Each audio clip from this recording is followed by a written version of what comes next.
पंजाब में ऑपरेशन सिंदूर के नाम पर राजनीति गर्मा गई। सिंदूर घर घर भेजने के मुद्दे पर सीएम भगवंत मान ने भाजपा पर तंज कसा। उन्होंने कहा कि क्या ये one nation one husband scheme है? सिंदूर का मजाक उड़ाया जा रहा है। इससे पहले पंजाब कांग्रेस प्रधान अमरिंदर सिंह राजा वर्णिक ने भी बीजेपी को घेरा था। उन्होंने कहा कि सिंदूर पर महिलाओं के पति का हक है। उन्होंने पंजाब बीजेपी नेताओं को सलाह दी कि घर घर सिंदूर न भेजना, वरना पंजाबी महिलाएं उन्हें पीटेगी। दरअसल मंगलवार को सीएम भगवंत मान कैबिनेट मीटिंग के बाद मीडिया के सवाल का जवाब दे रहे थे। इस दौरान उनसे पूछा गया कि नेता सिंदूर के नाम पर वोट मांग रहे हैं। इस पर सीएम ने कहा कि यह बहुत ही दुखदायी है। सिंदूर का मजाक उड़ाया जा रहा है। वहीं कांग्रेस प्रधान ने कहा कि ऑपरेशन सिंदूर में क्या हुआ सब जानते हैं। हम अपनी भारतीय सेना को सलाम करते हैं। उन्होंने कहा कि बीजेपी वाले अब सिंदूर लेकर लोगों के घर घर न चले जाए। ये पंजाब की औरतें हैं, बीजेपी वालों को पीटेगी। सिंदूर पर केवल महिला के पति का हक है। उन्होंने कहा महिलाएं केवल अपनी पति की लंबी उम्र के लिए सिंदूर लगाती है। बिट्टू जी ध्यान रखो, सिंदूर के नाम पर जाखड़ साहब और बिट्टू साहब दुकानदारी चलाना चाहते हैं। लोग उन्हें नंगे पांव मोड़ेंगे।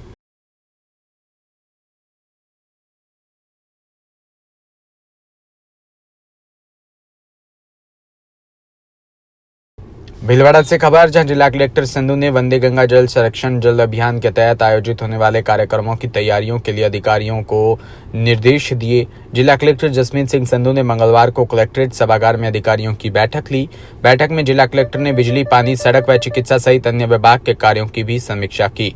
जिला कलेक्टर ने अधिकारियों को आगामी 5 जून से 20 जून वंदे गंगा जल संरक्षण जन अभियान के तहत आयोजित होने वाले कार्यक्रम की समस्त आवश्यक तैयारियां शुरू करने के भी निर्देश दिए।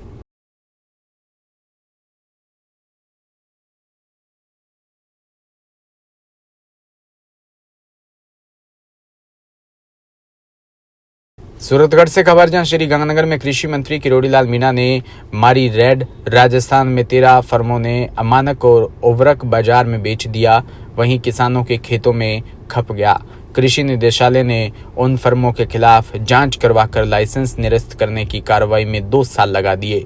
जांच में अमानक और उर्वरक बनाकर देश के बाजारों में बेचने वालों की पुष्टि हुई और लेट लतीफे के कार्रवाई ने कृषि विभाग के लचर रवैये की पोल खोल दी। केंद्रीय कृषि मंत्रालय ने इस मामले में कड़ा रुख अपनाते हुए विभाग से रिपोर्ट मांगी।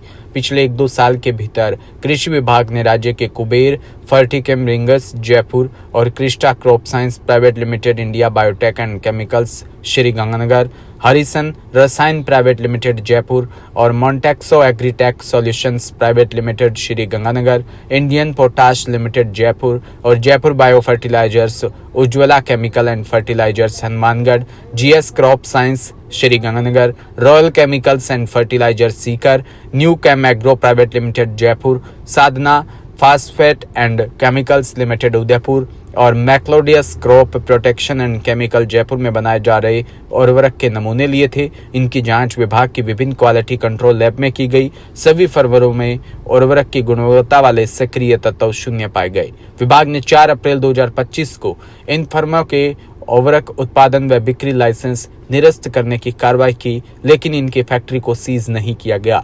कार्रवाई में समय लगाने तक फर्मों ने नकली उर्वरक बाजार में बेच दिया।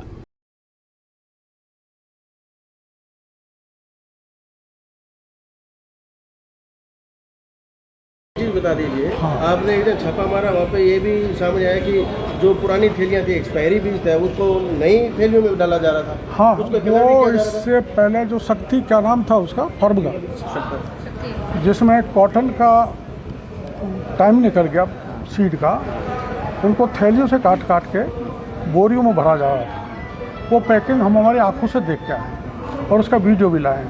इसका मतलब जो बीज ख़त्म नहीं होगा उसको अगले सीज़न तक बेचते रहेंगे तो उसका जर्मिनेशन कैसा होगा आप जानते हो। उसका 6 महीने का टाइम होता है और वो साल भर बाद वही बीज किसान को बीटी का दिया जाएगा, तो किसान के साथ तो ठगी हो गई। जबरदस्त प्रकोप था, पूरी फसल चौपट हो गई थी। उसकी मेरे को जानकारी नहीं, उसको तो समझते हैं क्या ये एक वजह मानी जाए कि सर्टिफाइड बीज नहीं मिल रहा था किसानों को, नकली बीज मिल रहा था? इट में भी one of the big reason कि जब सर्टिफाइड बीज नहीं मिलेगा तो उसको मतलब कमज़ोर बीज मिलेगा।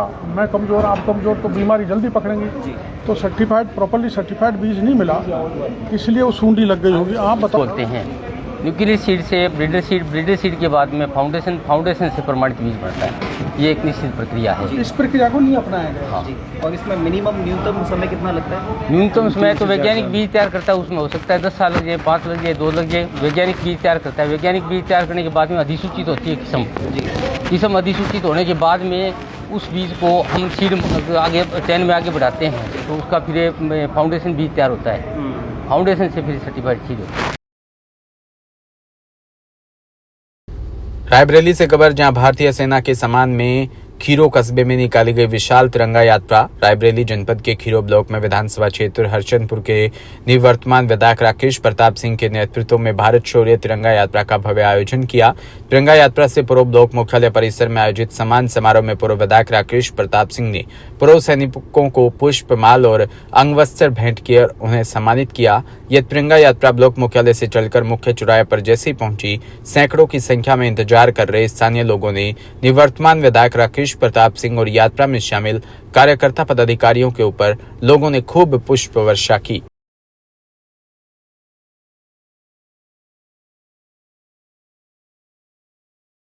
राजधानी जयपुर में प्रवर्तन निदेशालय ने जल जीवन मिशन घोटाले में पूर्व मंत्री महेश जोशी को मुख्य आरोपी बताया। साथ ही कहा कि जोशी के बेटे की कंपनी में निवेश हुआ, जिससे सीधा लाभ प्राप्त किया गया। भ्रष्टाचार निरोधक ब्यूरो की एफआईआर में जोशी का नाम है। आर्थिक मामले की जयपुर स्थित विशेष कोर्ट में मंगलवार को जोशी की जमानत पर ईडी ने यह पक्ष रखा। इस पर जोशी को पक्ष रखने का एक और मौका देते हुए कोर्ट ने सुनवाई गुरुवार तक टाल दी। जोशी की ईडी ने 24 अप्रैल को गिरफ्तार किया। विशेष कोर्ट में मंगलवार को ईडी ने महेश जोशी की जमानत का विरोध किया। ईडी की ओर से अधिवक्ता अजात शत्रु ने कहा कि जोशी के खिलाफ मनी लॉन्ड्रिंग के पर्याप्त सबूत है। जोशी ने जेजेएम के लिए टेंडर जारी करने के संबंध में जन स्वास्थ्य अभियांत्रिकी विभाग के अधिकारियों को प्रभावित किया। जोशी ने सीधे तौर पर लाभ लिया और संजय बड़ाया के जरिए अपनी गतिविधियों को अंजाम दिया। जोशी को जमानत पर रिहा किया जाने से केस पर विपरीत असर पड़ेगा।